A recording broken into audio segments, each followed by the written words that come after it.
caught me by surprise, to be honest. It wasn't what I was planning. I was really planning a 200, 300 person party, put on some of our local friends and just have a bit of a reunion, catch up, because we don't really see each other as much, and if we do, it's very random, so let's bring everyone together. And so we thought we'd open up the memories page and just to share some photos, get a little bit of hype happening, and then that exploded. And then we went, oh boy, the venue, we've actually paid a deposit for it, it's just too small. It's like, oh my goodness. And then we started hunting around for venues, and then we found this, or Pharmacy had an event here, and I just thought I'll inquire about it, see if they're up for an event like that, and they were keen. And it's like, oh wow, this is a big place to fill, will we get it? So that was the challenge, is can we get enough numbers, what can we do to, you know, get a good, what's the word? Get a good patronage, because we're going from a 300 person party to potentially a 1,000 person party.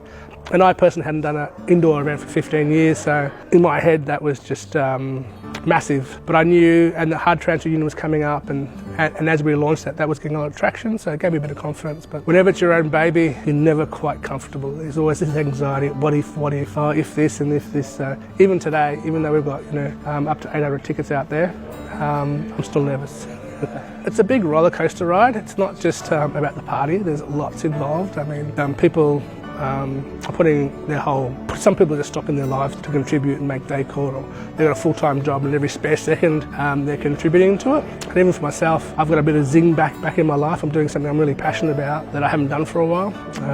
And just getting constant messages about how the group has really inspired them. They feel excited about life again. I've got a really moving message from one gentleman. We actually got it a few times, but this one really just hit home. I was thinking of taking my own life, and then you opened up the group and it reminded me what to live for, and now I'm really looking forward to the party. I've got something to live for, in a sense. And I just went, whoa, this party is bigger than just a party itself. It's there's more to it, and there's so many people that are interested in it. And so once I got that message, it was like, I just want to make sure I can get as many people involved. Hence why we went from 2 rooms to 3 rooms, while we only had 15 DJs originally in both rooms to 50 DJs. I just wanted to get so many people involved so we could really just make it a real reunion where people from all the years, not just 2000, can come and celebrate and share in the little bit of magic that we're making. Oh, there's lots of stories, but just little things like I reconnected with my cousin. We partied back in 2000, we bumped into each other, and she just disappeared. Then she found me by a post that one of the promoters put up on their page, looked at the cartoon, and I said,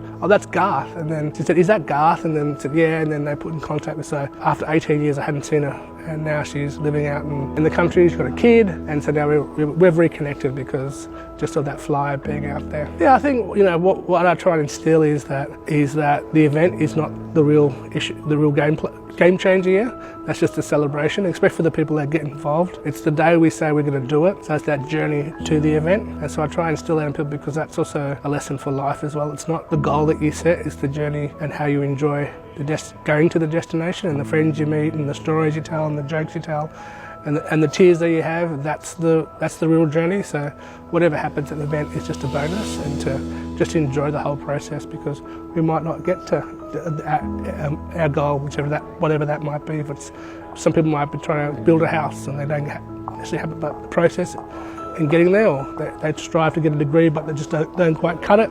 It's not about that, it's about putting your best foot forward. And so that's what I try and sort of teach through the event process as well. It's not just about the event, it's all the little stories that happen in between that make it a rich experience. And that's why it's really important, if you're really passionate about something, to get involved, whether it's a small bit or running the whole thing, just to get that taste of the journey as opposed to the destination.